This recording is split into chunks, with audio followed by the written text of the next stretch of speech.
If one wants to have infinite happiness, infinite bliss, then we ought to minimize numbers of desires.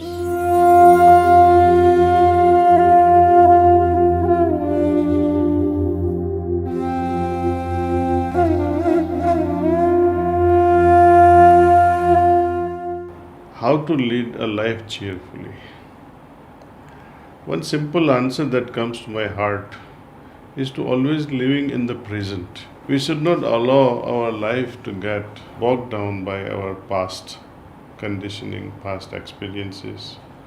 But then the question arises, the past experiences that was so painful for me, how can I forget it? Well, we have to take a lesson, a learning from the past experience. What makes us angry sometimes, what makes us sad sometimes, what makes us irritable at times is often due to this emotional baggage that we carry. But through heartfulness way of our practice, how long can such memory last in our heart?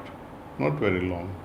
When we practice cleaning very regularly and take sittings from preceptors regularly, then there is no chance for such a baggage to last in your heart.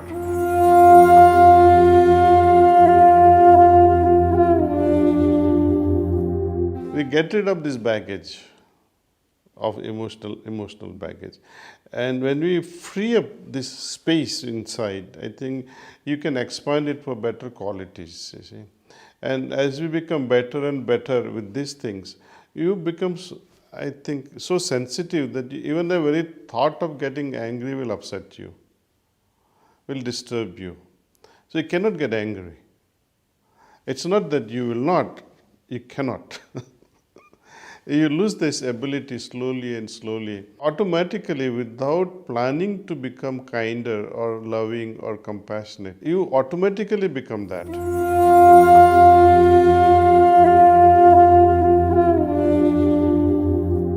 How one destroys inner emotional state. Our experience is so that when you're angry, that's the moment when we lose this inner emotional balance.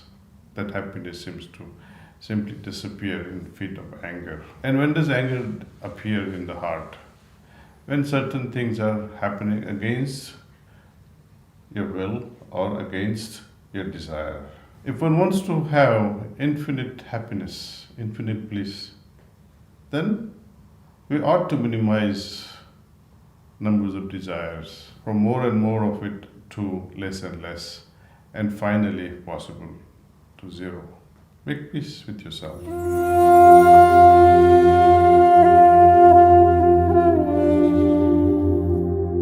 But how can you enjoy happiness unless there is some peace within and surrounding you? If there is restlessness, I don't think anyone can be happy. It is only in a peaceful environment that we can embrace, we can hug these elements of peace.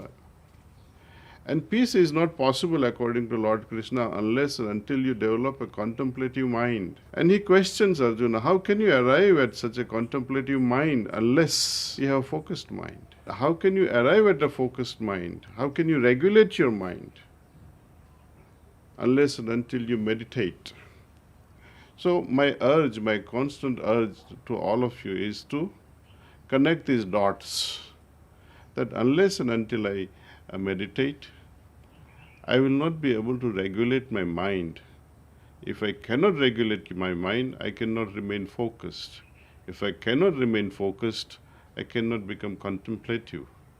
And in absence of contemplative mind, forget about peace. And if there is no peace, where will you find happiness in this world? Happiness or contentment through meditation is achievable.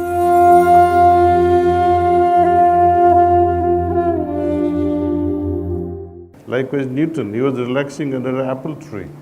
So the root of all these fundamental researches is possible. I mean, you are able to find something profound only when you are relaxed, so relaxed. You can't find things under attention. You may be in a total turmoil, but your heart should be at rest and absolutely still. Then something good can emerge out of it.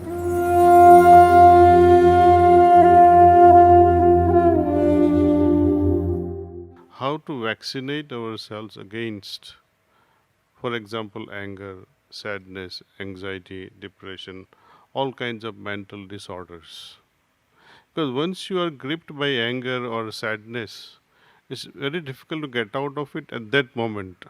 Time is the only solution, or some level of understanding, or some level of consolation in your heart will do. But it takes time to heal. And when you lose your focus, you lose your discriminative faculty from deciding what is right, what is wrong.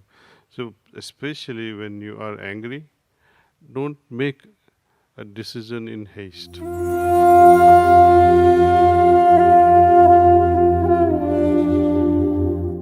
Happiness is not something lurking outside, it always comes from within.